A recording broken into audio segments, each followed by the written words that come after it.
I want to tell you my story about my fear of being seen for my physical, sexy body. I discovered that I had deeply psychological, religious trauma. And there was a point in my 30s where I had a great lifestyle, and my body was in a really, really good shape, and I was so proud of myself. But every time I would interact with people around me, right, they would compliment me about how good I look, and I couldn't receive it. I was over distraught by the condition of them to like me a certain way. And also, some people still didn't see my body as good as it was. So I was overwhelmed by the public's response to my new physical, sexy body. And I realize now that I entered back into a cycle of gaining weight because that was what is really happening to me psychologically, was my fear of being seen for my sexual body, which led me into spaces that I would call our feminine perversions, sexual positions, specifically angles and perspectives of myself, right? Where I even talk about it in an older video where I call myself a ckqueen, and how these were versions of myself acting out the fear through what seemed to be pleasure.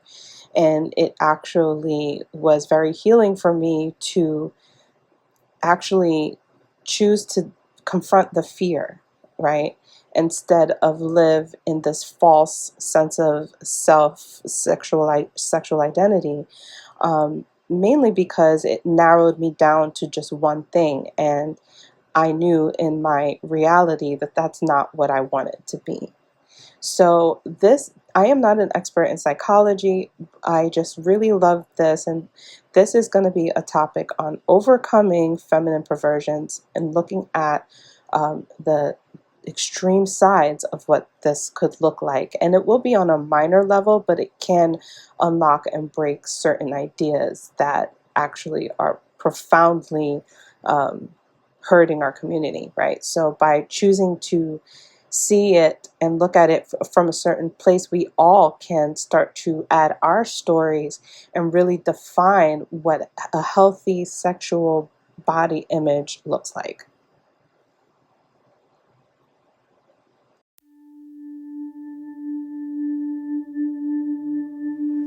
Understanding perversions can help free you and help you to see where you stand on the spectrum of perversions.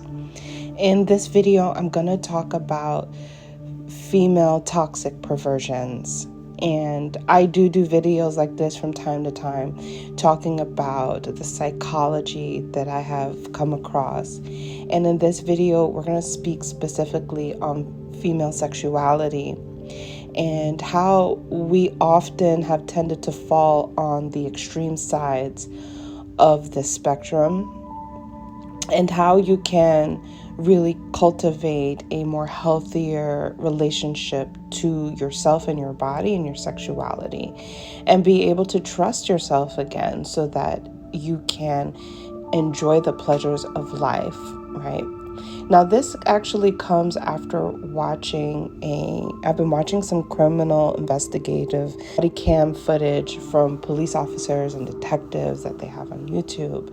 And I came across a corrections officer who ended up having sexual relations with an inmate. And this is something that had me really thinking, what is the psychology that myself and many other of us fall in on the spectrum where this could happen, So I started to doubt my own self-trust, because when you have an appetite for pleasure in life, how do you know when you've gone too far and leading yourself into criminal and illegal activities? And while this is just one example, many of us can fall into these spaces because of either being on the extreme sides of the spectrum. So I wanted to talk about this also because it's very unique. It's not when the male is the predator to a female. In this video, I'm talking specifically about just the feminine world and how we can fall ourselves into these issues. So what you see on the screen is actually my account of what I'm trying to explain to you, which you have the extreme of like someone who's almost asexual or who does not partake in any sort of sexual activity. And it might be mainly because of their religious background. So if you're born in a religious home, and not all religious homes are like this, but certain religious homes are going to strip young women of their sexuality, and they grow up almost in arrested development, not able to really understand their sexuality. The intention behind this is to protect them, is to make sure that they're not victims of sexual crimes. You know, once they start developing, they can become very appealing to predators. And so it is the parents or the structure of the religion itself to protect them from sexual crimes, right? But what it ends up doing is stripping them of their power, because your sexuality is your power, but you're not really able to understand that.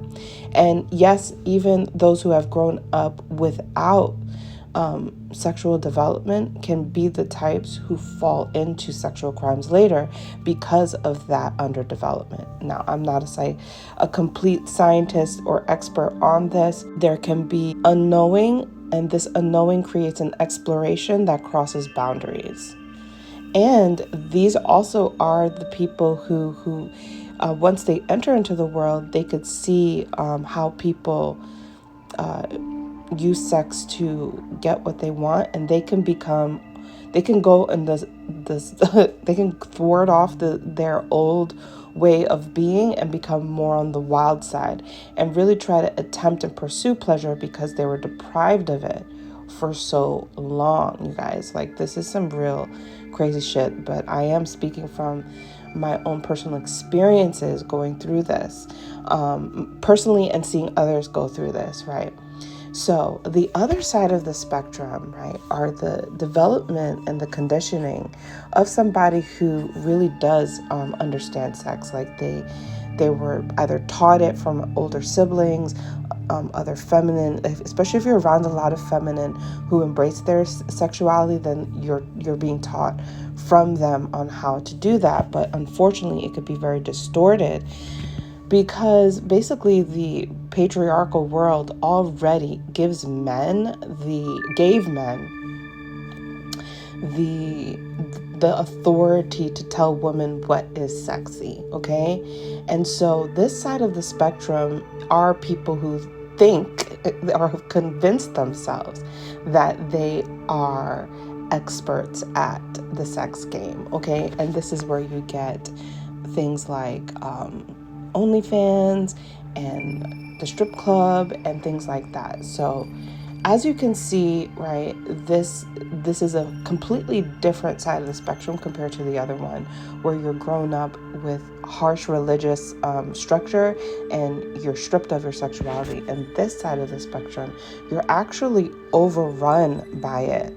And there's almost like a smugness, because it's convinced itself on this side that they know what is sexy due to patriarchal, hierarchical values. Okay, so this is seemingly to be the winner because they at least have embraced their sexuality. Like I said, your sexuality is your power. It is your power. So they at least have power, right? But it's distorted and it's also corrupt. It's corrupt because it is appealing to an external validation, in which, and now remember, in this video, I'm just talking about the feminine, okay? I'm just talking about the feminine. But this creates rejection and hierarchical powers amongst the feminines and competitive powers amongst the feminines. So because they have power, or seemingly power, but it's really corrupt power, they actually will reject anyone who is nowhere near that space, right? Whether it is a actual rejection or a mental one, okay? And the key to also understanding why rejection is something to look out for, because in the feminine world, categories and hierarchies and femininity, they don't exist. And that's why femininity is so essential, because it has a unity behind it. And if you are trying to get to the top of being the best of the best in this sexual corrupt world, then you're not going to get where you think you are going to get, okay? This leads me back to this concept of this woman who was a corrections officer that I watched, and she crossed the lines and blurred the lines of her job, illegally, and could not control herself as well. And she could actually have been a product of either side of the spectrum. She could have been a product of the spectrum that was deprived. And so once she understood her sexual power, it overrun her, right? So she's not able to understand that there are boundaries. She's so entrapped by being sexual with this person, or being flirty and having a heavy crush on this person, so entrapped by being a sexual being herself, that does not realize it's illegal, right? So that can come from depravity, absolutely. The other side of it could be from a sense of competition, of competitiveness. And so if she had more of that background, then it could be, well, yeah, I do have really good, sexual game, because I am competing, right? I'm not competing. I am competing, and in the competition itself, it creates corruption, because in your mind, either you're competing with all of the women that are sexy, and it can be a sense of unity, like, oh, I'm a part of them, but you see, because it blurs the lines, being a part of something that is competitive creates corruption. It's like it's competitive and it blurs the lines. So all of this to say, because at this point you might be like, well, we're doomed, we're doomed. Like, we can't make sure that we are safe and to strip us of and be in our complete purity and innocence, and we can't be sexy and hot and it just be okay, right? So we're all effed up. We're all effed up, right? But no, there is a happy medium between these two that I think allows us to visibly love our sexuality, but be able to have self-control and exhibit that in a more healthier way. And that is really the goal of this video, is to showcase to you that version is the version to aspire for, and it is also the version that we're all still creating, because you will see that the old world is dissolving, and you'll see the spectrum of the extremes still trying to fight for its importance, okay? But the real gift, the real creation, is a woman who is embracing her femininity through unity in seeing herself as her sisters, right? So there's no need to compete, but to be inspired, to learn, and to connect, right? So that is the true art of femininity, is unity, but also embracing your sexuality and seeing yourself and seeing how sexy you are from your own eye, based off of what you find to be attractive about yourself. So if you guys like what I put down, you know that ever so often I got to put down one of my psychological takes. I have a few of them linked down below. And also, I just did a video on getting a body like Chloe Bailey, and this is actually a branch off of that video, because as much as I talk about fitness in that video, what I'm really talking about in that video is learning how to love your body and be seen because a lot of us hide our bodies because we did come from more depraved sexual backgrounds. So, my loves, if you enjoyed this, give me your take. Tell me what your feedback is. Tell me your opinions down in the comments below, and I'll see you in the next video.